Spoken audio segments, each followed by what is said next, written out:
Para mí es sumamente honroso estar en la primera organización de los hermanos americanos. Traigo el saludo de mi familia, traigo el saludo de los hermanos peruanos, de los ronderos, de los hermanos chipivos, de los conivos, de los aguajún, de los quechuas, los aymaras, de todas esta clase, de aquellos hombres y mujeres que no han tenido voz, pero creo que hoy la OEA tiene que abrir los enormes espacios para que de una vez por todas, como organización de América, sea verdaderamente un espacio netamente equitativo, social, donde se garanticen los derechos humanos, donde se hable de una verdadera democracia, donde se hable de igualdad de oportunidades, sin discriminaciones. Yo soy hijo de este pueblo andino y a mucha honra, aparte de ser maestro, soy rondero, hoy presidente del Perú, que hemos abierto y seguiremos abriendo las puertas, no solamente Palacio, sino del gobierno en su conjunto, en la sede de Palacio, en los gobiernos regionales, en los espacios de los alcaldes, en los espacios de los colectivos, en los espacios de todas las entidades del país. Y quisiera extender mi saludo desde ese espacio a todos los peruanos que se encuentran en las diferentes latitudes del mundo, en los diferentes países, que estoy seguro que ustedes, hermanos, deben conocerlo, mis compatriotas. Desde ya, mi eterna gratitud. Es para mí,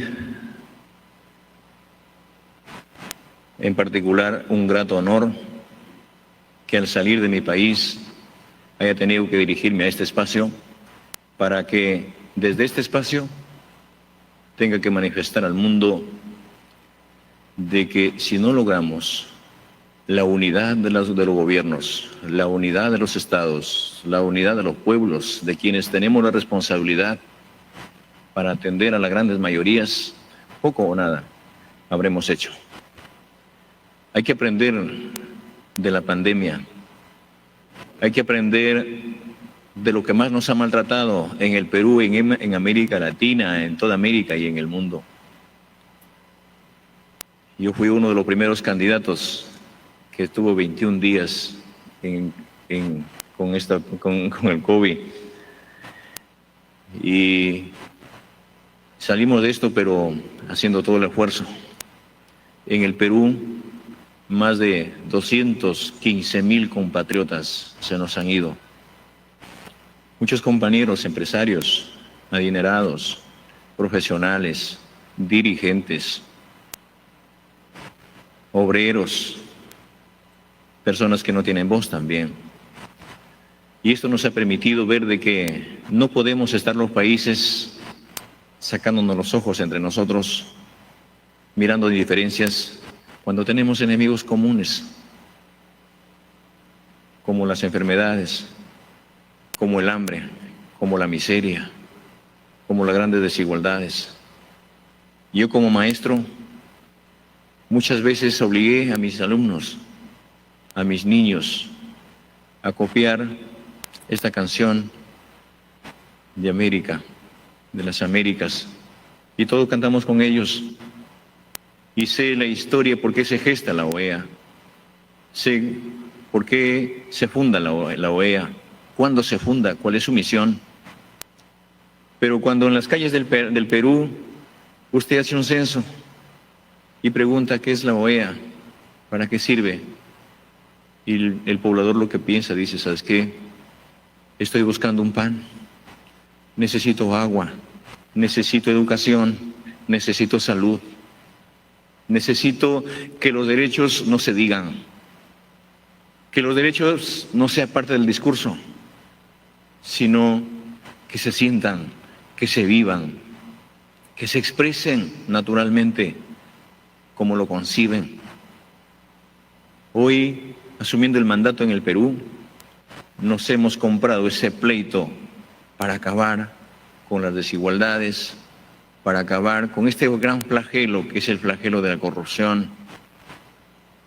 Hay corruptos como en todo país, pero en el Perú tenemos corruptos de todo calibre.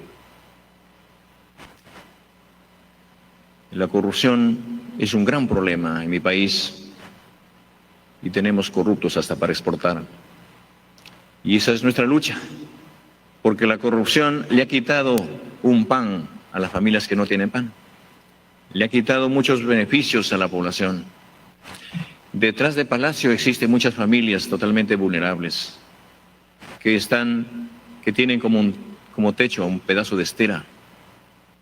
Hay muchas familias por rescatarla en el interior del país y por eso estamos acá.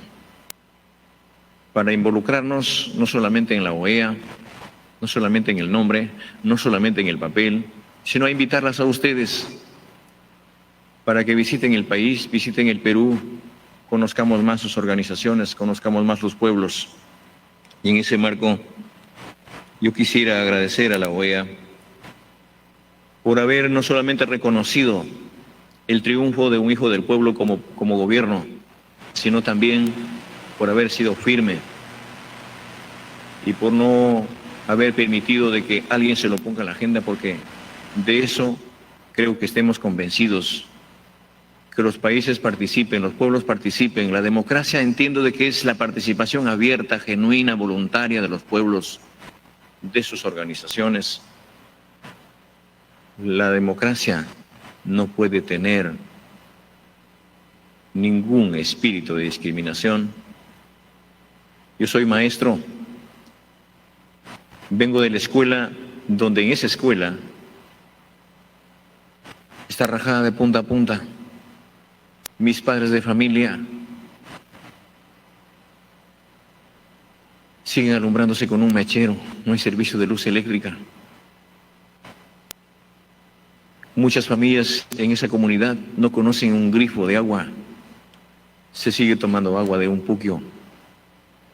Mis padres de familia siguen labrando la tierra y esperan de que llueva siempre para que la cosecha no sea distinta, pero cuando ellos producen, alumbran en una alforja sus productos y no hay la posibilidad de llevarla a un mercado. Ahí están los mejores productos que cultivan mis hermanos agricultores. Un enorme abrazo desde la OEA para mi comunidad de Puña. Hoy entiendo de que si los pueblos no estamos unidos, vendrán otras pandemias y acabarán con todo. Pero estamos a tiempo también de que, aprendiendo de la pandemia, es el momento de la más grande unidad de los pueblos. Es el momento de la gran convocatoria de su secretario y de los quienes estamos involucrados a terminar con esta pandemia. En eso nos hemos forjado y desde acá quiero agradecer a mi gabinete, quiero agradecer a los gobernadores regionales, a los alcaldes, al pueblo entero del país y también a los demás hermanos países que nos han colaborado y se siguen sumando esta causa para terminar con la pandemia. Primero es la vida, primero es la salud de los pueblos. Con salud todo, sin salud nada. La OEA entiendo que es el foro político, jurídico, social y de cooperación hemisférica por excelencia. Y eso se plasma a través del diálogo, del entendimiento, donde encubren todas las lenguas, todos los idiomas, todos los pueblos, todas las etnias. Y en ese marco es necesario que se llame a la más grande y amplia concertación y a la buena vecindad, y que acá prime los verdaderos Estados miembros con miras a una acción colectiva y efectiva para enfrentar los grandes desafíos comunes que tenemos. Celebremos en esta sesión no solamente la unidad, sino el compromiso para que la OEA haga sus reuniones descentralizadas. Salgamos de las cuatro paredes, visitemos a los pueblos, unámonos siempre, que de eso no cabe duda y estoy seguro que se tiene que agendarla. Es importante no solamente reconocer y ser parte permanente de este organismo, sino también hay que entender de que la OEA, sus observadores, quienes participan, tengan un informe genuino de la realidad, tengan un informe real de los hechos, y que los países involucrados como gobernantes, más allá de un lenguaje florido, de discursos subrayados o resaltados, llevemos la voz viva del niño, de las mujeres, y rescatemos también la igualdad de género, de aquellas mujeres que no tienen voz, de aquellos dirigentes que salen a la calle a clamar justicia y que ellos nunca más pueden ser encarcelados, pueden ser juzgados como dirigentes porque llevan la voz de sus organizaciones, de sus pueblos. Basta de persecución política a los dirigentes. Basta de callar a los pueblos.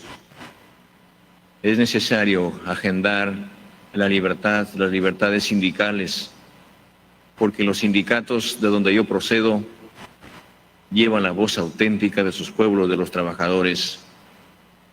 Hay que reconocer en todo el país que los trabajadores tienen derechos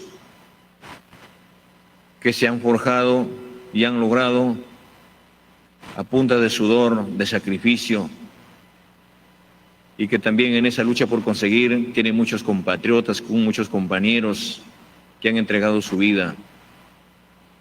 Forjemos por tener mejores alimentos en las escuelas, en las universidades. Y quiero decirles, hermanos, que la OEA debe aperturar espacios para gestar en cada país la investigación, la tecnología.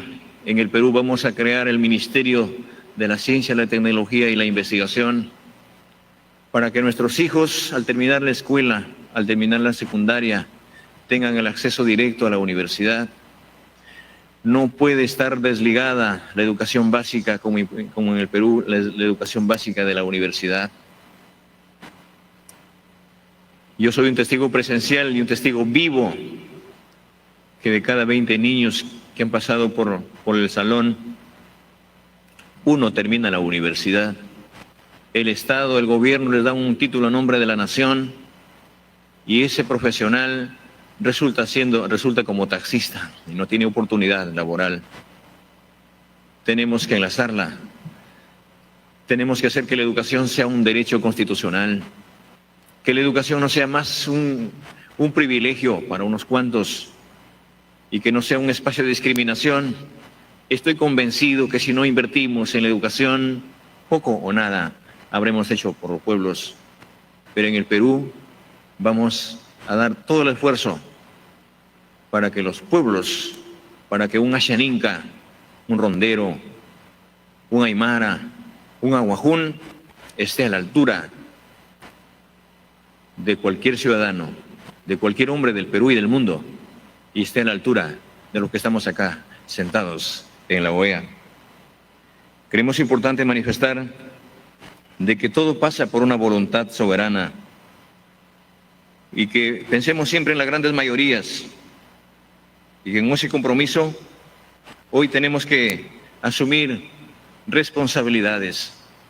Pero la responsabilidad para sacar adelante un país no es solamente responsabilidad del gobierno, sino también es una responsabilidad compartida. Y en ese compartir no es un compartir de un café, no es un compartir de un bocado, es un compartir de sacrificio, de lealtades.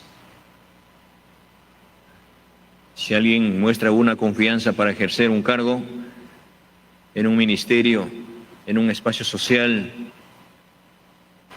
en cualquier escenario del gobierno, esa confianza debe ser devuelta con lealtad. Muchas veces hemos llegado a asumir cargos, como en el Perú, que tenemos ministros, congresistas, gobernadores, presidentes prófugos de la justicia por estar inmiscuidos en grandes problemas de corrupción. Y es cierto de que a medida que pasan los tiempos, pasan los años, los pueblos tienen que autoconvocarse, los pueblos tienen que ser convocados también por las autoridades para tener que su estructura política, como sus constituciones, estén a la altura de los tiempos y que no pueden ser manoseadas las generaciones por situaciones antojadizas, jurídicas, políticas.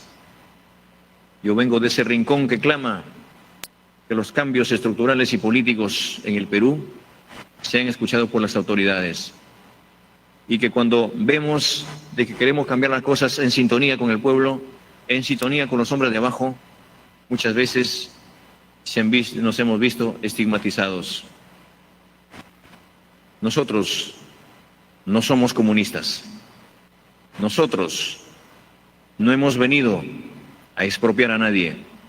Nosotros no hemos venido a ahuyentar las inversiones. Por el contrario, a llamarlos a los grandes inversionistas, a los empresarios, para que vayan al Perú, para que lleguen al Perú. El Perú es eminentemente minero, tiene bastante riqueza, pero esa riqueza debe sentirlo el hombre más común. Antes de la pandemia, de cada 10 niños, 4 niños en el umbral de la anemia, de la pobreza. Hoy, después de la pandemia, de cada 10 niños, 6 están en esa cruda realidad. Antes de la pandemia, de cada 10 escuelas, 7 escuelas a punto de desplomarse. Hoy siguen en esas condiciones. Tenemos en el Perú niños con plomo en la sangre. Tenemos muchísimos compatriotas en la selva tuberculosos. Tenemos pueblos totalmente desintegrados. Y al otro lado, tenemos funcionarios con inmensos sueldos. Tenemos funcionarios con inmensas riquezas. No juzgamos porque estamos seguros que los que han llegado a tener grandes bonanzas lo han hecho con el sudor de su frente. Pero primero, asumiendo responsabilidades, pensemos en el pueblo. Y por eso tenemos que decir que para nosotros el problema de la pandemia, el problema de la salud en el Perú, y creo que es en el mundo, no es solamente un problema sanitario. Al menos en mi pueblo, en mi país, es un problema histórico. Hoy en día entiendo que esta pandemia ha desnudado muchas realidades. ¿Acaso antes de la pandemia no habían hospitales colapsados? ¿Acaso antes de la pandemia no habían enfermos formando cola para tener una pastilla, para tener acceso a este derecho constitucional? Y por eso en nuestro gobierno lo que vamos a luchar es que la salud no sea un servicio, sino se convierta en un derecho constitucional de los pueblos.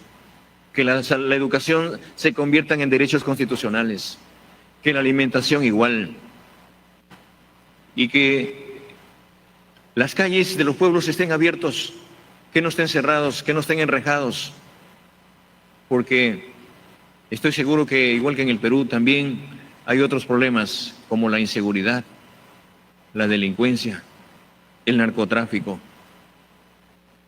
y a la cual estamos acá para que pedirles a ustedes y pedirle al señor secretario que se agenden estos grandes problemas que tienen los países.